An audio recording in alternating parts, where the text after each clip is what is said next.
নমস্কার। এই সময় লাইভে আপনাদের সবাইকে স্বাগত। আমি রনিপা আপনাদের সঙ্গে রয়েছি।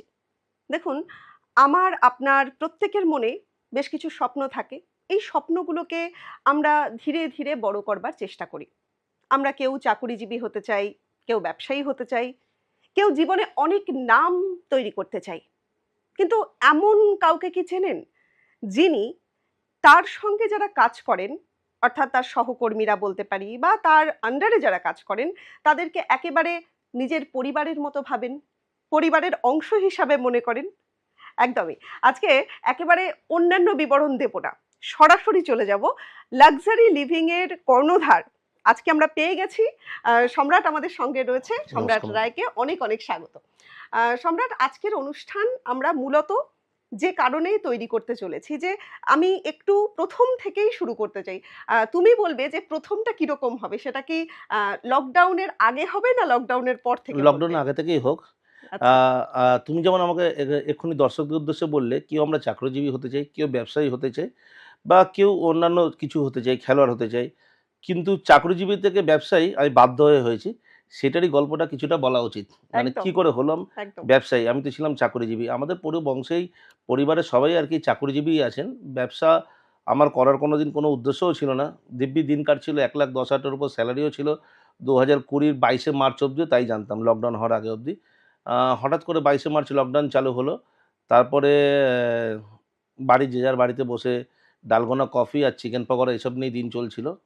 তারপরে আ এপ্রিল মাসের ৭ তারিখ আমাদের স্যালারি হওয়ার কথা। হঠাৎ করে স্যালারি ক্রেডিটেড এসএমএস এলো। খুবই আনন্দ হলো যে টাকা পেলাম। কিন্তু দেখলাম ৳৯,৮০০। আমি ফোন করলাম বসকে যে, "স্যার আমার তো স্যালারি মনে হয় ৳১,০০,০০০ টা ভুল হয়ে গিয়ে শুধু ৳১০,০০০ হয়েছে, পাঞ্চ হয়েছে।" বলছে, "না, না এখন এটাই দেওয়া হবে। যতদিন না অবস্থা ঠিক হবে ততদিন কি হবে বা হলেও অবস্থা ঠিক হলো 50% স্যালারিতে সবাইকে কাজ করতে হবে।" তো আমি ভাবলাম যে কোম্পানিতে ১৭ বছর আমি চাকরি করলাম, আ জীবন মানে শেষ মানে একদম পুরো মানে দিয়ে কাজ করলাম মানে মন প্রাণ দিয়ে। আ সকাল ১০ টায় অফিস ঢুকতাম, রাত্রি ১০টা-১১টার আগে কোনোদিন বেরোতাম না। হুম। ৩৬৫ দিনের মধ্যে ৩৬১ দিন জব করেছি। পার্সোনাল সেল ছিল ৩৬৫ লাখ মানে ৩,৬৫,০০,০০০ টাকা। প্লাস আমি আরএম ছিলাম। রিজিওনাল ম্যানেজার হিসেবে আমি ২৫০ স্টাফ আমার আন্ডারে ছিল। একটা থেকে ৩২ টা স্টোর করে দিয়েছিলাম তাদেরকে। তারপরে যখন ১০,০০০ টাকা স্যালারি পেলাম আমি ভাবলাম না আর চাকরি করলে লাভ নেই। কেন বাবা-মার পিছনে আমার প্রায় ৳২৭,০০০ টাকার ওষুধ লাগতো। আচ্ছা। তো বাবা-মা আছে, তখন ছেলে ৪ বছর বয়স। আ উম ঘরে একটা ডগি আছে, ভাই আছে, ওয়াইফ আছে। তো ১০,০০০ টাকায় সংসার চালানো যাবে না, এটা বুঝলাম। ইএমআই ছিল, চলো ইএমআই তো বাদ দাও। ইএমআই তখন তো একটা মনিটোরিয়াল পিরিয়ড কিছু একটা সামথিং এরকম হয়েছিল খুব সম্ভবত ৩ মাস বা ৬ মাসে। হুম। আ তো ওই, ওই সময়ে আ ভাবলাম কি করব? আমি রেজিগনেশন দিয়ে দিলাম। তো আমাকে ভয় দেখালো সবাই, "কি করছিস? সেই সময় ৳১০,০০০ ই বা কজন দেয়?" আমি বলছি এরকম যে আমি গোল্ড মর্টগেজ দেবো সেই দোকানগুলোও বন্ধ ছিল সে সময়। যে বাড়ির জন্য যে ওষুধটা কিনবো। কিছু ভাবলাম না। সেই সময় দেখলাম সবচেয়ে বড় ডিমান্ড হচ্ছে স্যানিটাইজার। মানে মানুষ ৳১০০ দিয়েও পার্মানেন্ট স্যানিটাইজার পাচ্ছে না। হুম। এত ডিমান্ড। তখন আমি একটা সাইকেল ছিল ওটাকে কোনো রকমে টায়ার টিউব কোনো রকমে চেঞ্জ করে মানে বাইকে তেল ভরারও সত্যি কথা বলতে পয়সা নেই। আর এটিএমে যা ব্যাংক ব্যালেন্স ছিল আমি সাহস করে হাত দিতে পারলাম না। তার কারণ হচ্ছে ওটা দিয়ে আমাকে এখন কিছু করতে হবে আর বাবা-মার ওষুধটা আগে দেখতে হবে। তো স্যানিটাইজার করে বড়বাজার সাইকেলে করে স্যানিটাইজার আনতে বড়বাজারে পৌঁছালাম।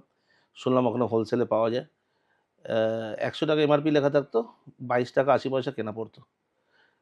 রিটেল করতাম ৳৬০, ৳৭০ বাড়ি, বাড়ি লোকের বাড়ি গিয়ে। আর হোলসেল করতাম দোকানে, দোকানে ৳৪০, ৳৪৫। সেই দিয়ে আমি প্রায় ৳৫০,০০০ পার মান্থ তখন ইনকাম করতাম। মানে ২ ব্যাগ ৩ ব্যাগ পিপিই কিট পরে সকালবেলা সাইকেল চালিয়ে বড়বাজার যাওয়া আর আসা ওই গরমের মধ্যে বোধহয় মানে কেউ ভাবতে পারবে না মানে ওই কষ্টটা। সেখান থেকে ভাবলাম যদি আমি স্যানিটাইজার বেচে সংসার চালাতে পারি তাহলে আমি আর এনার কাছে কাজ করতে যাব না। তখন বারুইপুরে ১ম আমাদের শোরুম হলো। বারুইপুরে শোরুম হওয়ার পরে যে শোরুমটা আমি পূর্বতন কোম্পানিতেই চাকরি করতাম, ১৭টা বছর আমি সেখানে দিয়েছি। ১ থেকে ৩২ যাদের করেছিলাম। ৩২ থেকে তাদের আজকে কত নম্বর সেটা সারা মিডিয়া বা পশ্চিমবঙ্গ জানে, আমি বলতে চাই না। আমার খারাপই লাগে, নিজে হাতে করা জিনিস তো। যখন সেটা নষ্ট হতে দেখি খারাপ লাগে। যাই হোক, পরের আনন্দে কোনোদিন আমি আনন্দিত মানে পরের দুঃখে কোনোদিন আমি আনন্দিত হতে চাই না বা হতেও মানে এটা উচিতও না। হুম। তো আমি বারুইপুর শোরুমটা নিই। বারুইপুর শোরুমের পরে প্রায় ৫,০০০ স্কোয়ার ফিট বারুইপুরে ১ম শুরু করলাম। আজকে সেই বারুইপুর শোরুমটা আমার ১৮,০০০ স্কোয়ার ফিট। আশেপাশের বিল্ডিং নিয়ে নিয়েছি, কানেক্ট করেছি। উপরে নিয়েছি, নিচে নিয়েছি।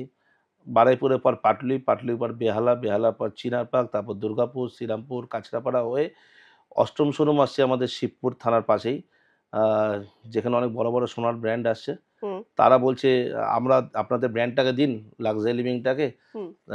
আমরা অ্যাড করব। আমার ভাবতেও মানে ভালো লাগছিল যে আজকে আমার ছোট্ট হাতে করা জিনিসটাকে তারা বলছে আমরা প্রচার করার জন্য আপনার ব্র্যান্ড নেমটাকে ইউজ করতে পারি। এটাই আমার পাওনা। তারপর আর নিমতৌরি আসছে, রায়গঞ্জ আসছে, মেদিনীপুর আসছে, ভুবনেশ্বর আসছে। ১২ খানা শোরুম আমাদের আপাতত ফাইনাল হয়েছে। ৭ টা রানিং আর ৩ টে আমাদের আর কিছুদিনের মধ্যে হবে।